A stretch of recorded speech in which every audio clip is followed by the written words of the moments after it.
Like I always tell people, always accompany your visa applications with a cover letter. Why? Because with the cover letter, you can say anything that you want, like you're basically just talking about your trip. For example, I would say, my name is this, and then this is my passport number. I work in this firm. This is what I do. I have so and so years of experience. I have traveled to this place and this place, and now I want to go to the UK on holiday. The reason I want to go to the UK is because I want to see this place. I want to spend time here. I've read a lot about this place. I think it's beautiful and it's the ideal holiday spot. So I want to explore, and also I understand, I like made in UK products. So I also want to explore shopping in this region.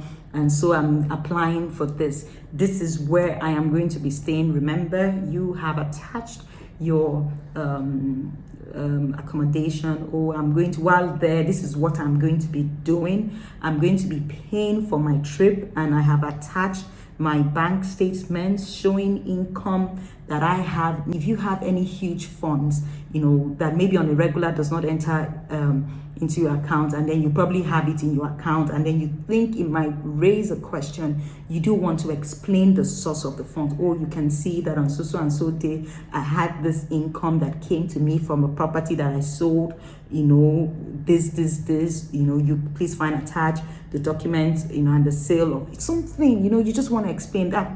I always tell people that whatever position you declare in your application, always have documents to back it up. Now you can see that your cover letter is where you can explain all these things. Yes, I know your company has introduced you already, but this is you going to town, just marrying everything, that, all the things that are all over the place into one letter. So the moment they pick up your letter, they see it's convincing. So you say, okay, you can see this monthly income from my job, which is this, and then this particular income, I got it from this document attached. I promise to abide by the rules and terms of the visa, being issued to me, and then to return to my home country after my visit. And then when you do that, return to your home country. When you say you're going to do something, then do it.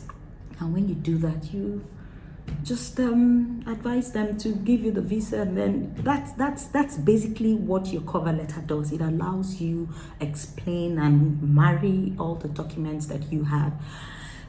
That is why I always accompany my application with one. Like if you were previously denied a visa, your cover letter is where you can go to town. You can talk about it.